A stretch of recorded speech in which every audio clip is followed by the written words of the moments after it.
इस वीडियो में हम कंडीशनल स्टेटमेंट्स के बारे में देखने वाले हैं कॉटलिन में।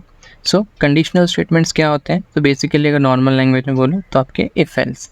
सो इफ़ एल्स का यूज़ हम कब करते हैं? जब हमें कोई एक्शन या कोई ऑपरेशन हमें तब परफॉर्म करना हो जब एक पर्टिकुलर कंडीशन जो है वो सेटिस्फाई हो रही हो। जस्ट फॉर एग्जांपल मैंने यहाँ लिखा हुआ है ए एंड बी के वैल्यूज़, और मान लीजिए मुझे प्रिंट करना है कि इनमें से कौन सा वैल्यू ग्रेटर है। सो इन दैट केस मैं सिंपली यहाँ पे लिख सकता हूँ that if A is greater than B here, तो in that case मुझे क्या करना है? मुझे प्रिंट देना है println, और इसके अंदर मैं दे दूंगा $a is greater, यानी a का जो भी वैल्यू है वो आएगा is greater than $b, right. else अगर ऐसा नहीं है, a is not greater than b है, तो इन दैट केस हमारा एल्स पार्ट एग्जीक्यूट होगा, और एल्स पार्ट के अंदर हम सिंपली क्या करेंगे? println b is greater than a. So I will just copy paste it, $b is greater than $a, right? So एक बार इसको हम एग्जीक्यूट कर लेते हैं। So as you can see मैंने इस conditions.kt को रन किया आउटलाइन फाइल को, और मुझे यहाँ आउटपुट मिल चुका है 40 इज़ ग्रेटर दैन 35, यानी मेरा जो एल्स वाला पार्ट है वो एग्जीक्यूट हुआ है, जो कि करेक्ट है क्योंकि a is not greater than b।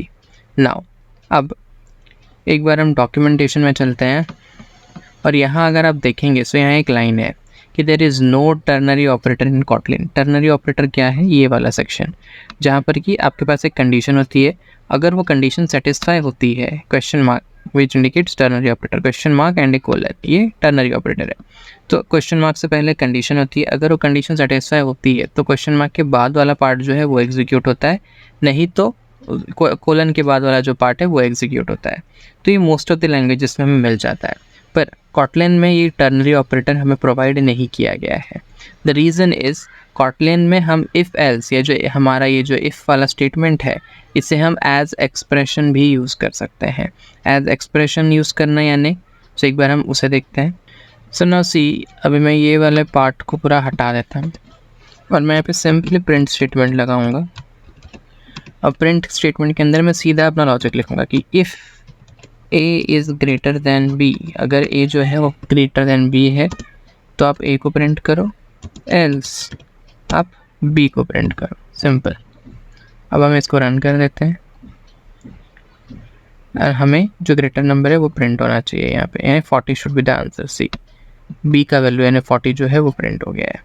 Okay, सो इसका मतलब क्या है? कि इसका मतलब ये है कि आपको पूरा वो ब्रैकेट या पैरेंथेसिस वगैरह लगा के पूरा कंडीशंस को अलग वेरिएबल में रख के फिर डिस्प्ले कराने की नीड नहीं है।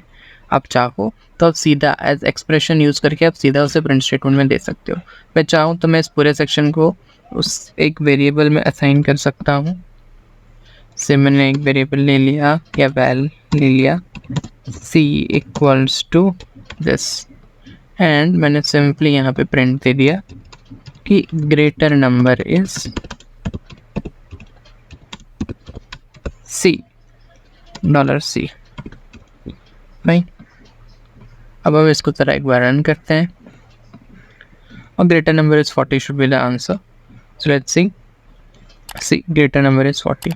सो इसका मतलब क्या है कि आप यहाँ पे इफ एल्स को एज एक्सप्रेशन यूज़ कर सकते हो। आप सीधा without parenthesis without curly braces use किए हुए आप उसका रिजल्ट निकाल के क्या कर सकते हो? कोई एक वेरिएबल को असाइन कर सकते हो, डायरेक्टली उससे आप प्रिंटिंग पर्पज़ के लिए भी दे सकते हो। So you can use it as an expression. Okay, so इसी वजह से हमारे पास, क्योंकि यही काम हमारा टर्नरी ऑपरेटर भी करता है, राइट। तो क्योंकि ये हम इफ एल्स के थ्रू ही कर सकते हैं, इसलिए कॉटलिन में हमारे पास टर्नरी ऑपरेटर अलग से प्रोवाइडेड नहीं है। तो चलिए अब एक इफ़ एल्स का एग्जांपल देख लेते हैं। पहले तो जो है हम उसे हटा देते हैं। मैं एक रैंडम सा लॉजिक लिख रहा हूँ। सो से मैंने एक मार्क्स करके एक वेरिएबल बनाया, बहुत कॉमन सा एग्जांपल है 35। सेमीकोलन मैंडेटरी नहीं है, आप नहीं तो कहते भी चलेगा, अगर आप नहीं देते भी हो तो साइड में लिख के आता है रिडंडेंट है करके। सो अब मैं एक ग्रेड करके एक वेरिएबल बनाऊंगा। अब मैं इसमें सीधा एक्सप्रेशन के थ्रू ही इफ़ एल्स को भी एज एक्सप्रेशन आप यूज़ कर सकते हो। सो मैं इसे एज एक्सप्रेशन ही सीधा देने वाला हूँ। सो मैं सीधा लिख रहा हूँ कि अगर marks, if your marks is greater than 60, okay, तो आपका ग्रेड होगा एक्सलेंट, ओके। एल्स इफ आपके मार्क्स लेसर देन 60 है और साथ में एंड वो ग्रेटर देन से 30 या 40 रख देते हैं, मार्क्स ग्रेटर देन मार्क्स हो गया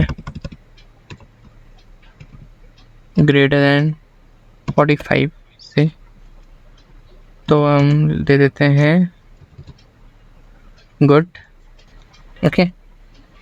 सी जो पूरा हम इसको चाहे तो पैरेंथेसिस में दे के भी लिख सकते हैं, यहाँ पैरेंथेसिस, बट क्योंकि हम एज एक्सप्रेशन ये लिख सकते हैं तो मैंने यहाँ पे सीधा एज एक्सप्रेशन लिखा हुआ है कि इफ़ मार्क्स ग्रेटर देन 60 तो एक्सेलेंट हो जाना चाहिए ग्रेड का वैल्यू, अगर मार्क्स लेसर देन 60 और ग्रेटर देन 45 है तो इन दैट केस ग्रेड का वैल्यू क्या हो जाना चाहिए, गुड हो जाना चाहिए। और इनके अलावा अगर कुछ है तो मार्क्स का वैल्यू यानी 45 से अगर नीचे है मार्क तो क्या हो जाना चाहिए, ग्रेड का वैल्यू 4 हो जाना चाहिए।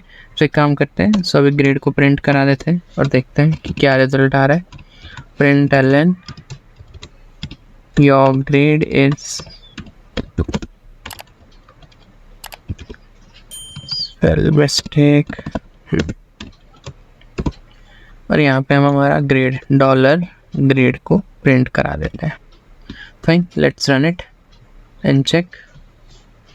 ग्रेड हमारे अकॉर्डिंग क्या आना चाहिए, क्योंकि मार्क्स का वैल्यू 35 है so grade should be poor. See grade is poor. थोड़ा वैल्यू चेंज करते हैं, 100 दे देते हैं।